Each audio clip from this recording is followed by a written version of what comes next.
Halo guys, jadi banyak yang bilang, Bang, kok gambar wajah terus? Bang, coba gambar selain wajah. Bang, gambar ini. Bang, gambar itu.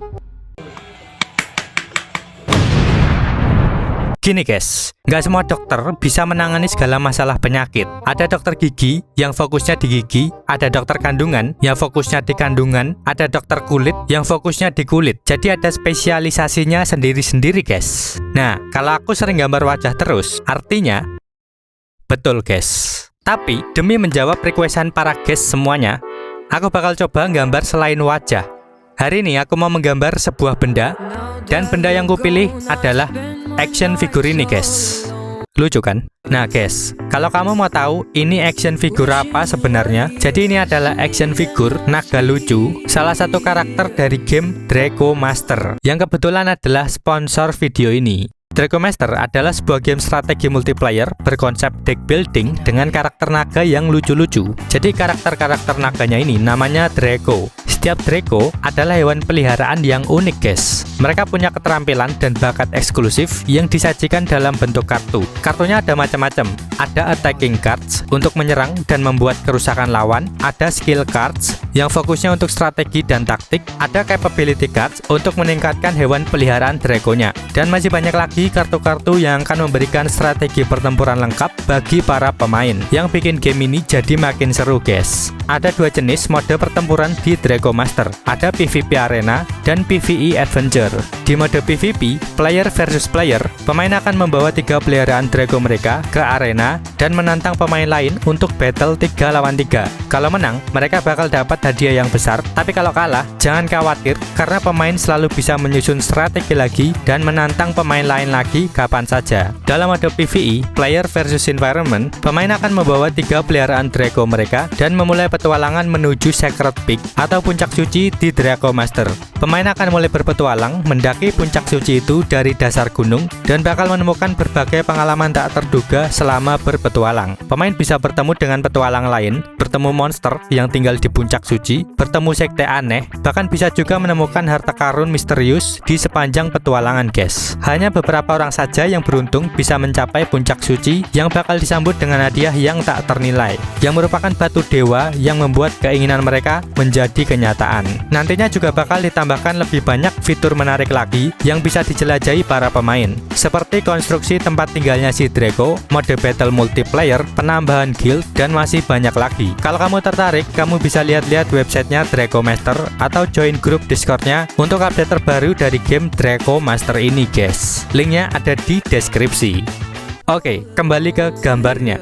Karena aku suka gambar realis, jadi aku coba gambarnya nanti serealistis mungkin, tapi pakai pensil warna seadanya aja. Oke, seperti biasa, karena gambar realis itu udah susah, jadi biar cepet aku bikin sketsa dasarnya pakai aplikasi tracing.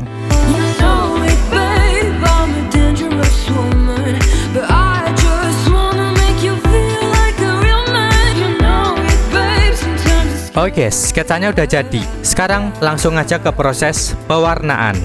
Lanjut. I just wanna get at your feelings and take the pain away. Listen to melody and take the pain away.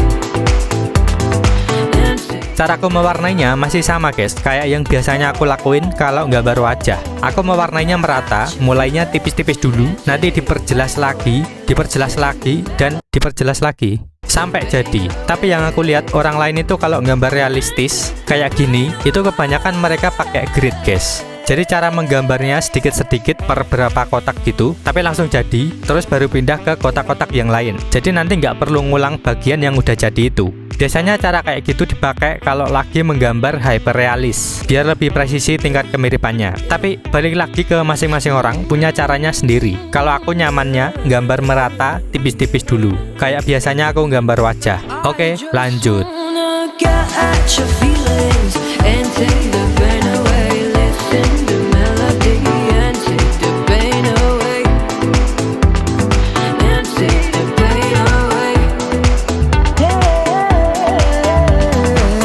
Kalau kamu ngira gambar portrait atau gambar wajah itu lebih susah dibanding gambar objek lain, nggak juga guys, tergantung objeknya. Kalau bentuknya rumit ya susah juga, misalnya robot atau pohon. Terus nggak cuma gambar bentuknya aja sih, tapi juga gambar tekstur permukaannya. Misalnya, mau gambar kayu, ya digambar tekstur kayunya juga. Tapi kalau mau gambar kayu yang udah dipelitur atau dicat, itu selain gambar tekstur kayunya, juga harus gambar refleksi cahayanya. Karena permukaan benda yang mengkilap pasti ada pantulan cahaya dan pantulan bayangan benda yang ada di sekitar benda tersebut. Iya kan? Jadi kalau gambar objek benda mati itu selain memperhatikan bentuknya, juga memperhatikan tekstur permukaannya. Karena pasti semua benda permukaannya beda-beda. Harus tahu meskipun tanpa nyentuh benda aslinya. Jadi kalau dibandingin sama gambar portrait, justru bisa lebih susah gambar objek benda mati, guys. Lanjut.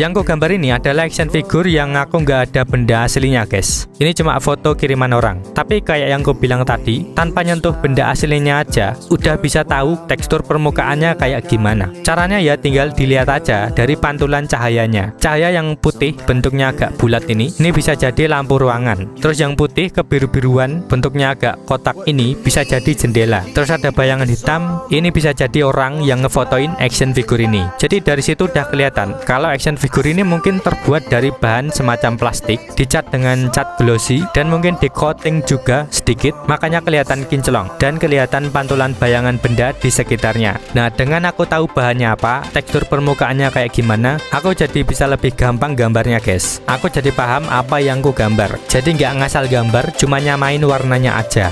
Lanjut.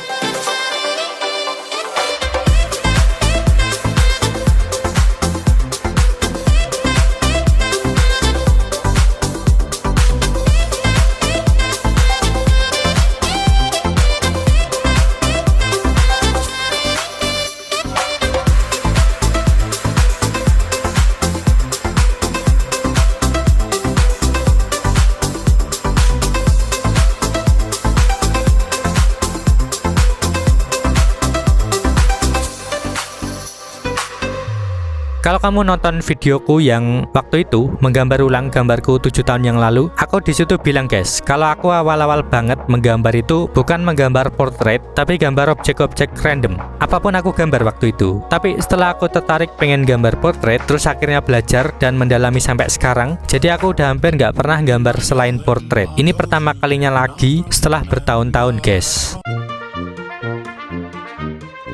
Nah, ini juga jadi alasan, guys, kenapa aku seringnya gambar portrait, gambar wajah terus, sampai bosan yang ngeliat. Ya karena emang aku fokusnya di gambar portrait, guys. Tiap orang fokusnya beda-beda. Ada yang fokusnya di landscape, ada yang fokusnya di otomotif, ada yang fokusnya di botanical atau tumbuh-tumbuhan gitu, dan lain-lain. Jadi nggak semua orang yang bisa menggambar bisa kamu suruh gambar apa aja, gitu, guys. Oke, lanjut.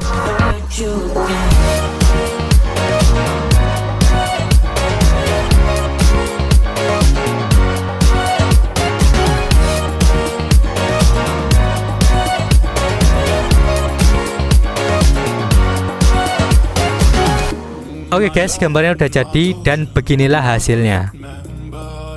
Intinya sama sih, mau gambar wajah, mau gambar benda mati atau benda hidup, sama-sama menggambar objek 3 dimensi yang bervolume, ada shadingnya, ada bayangannya, ada proporsinya, dan lain sebagainya. Kalau udah tahu dasar-dasar menggambar 3 dimensi, menurutku gambar apa aja bisa kok, guys. Oke, guys, makasih udah nonton video ini. Klik like kalau suka dan ojo lali subscribe.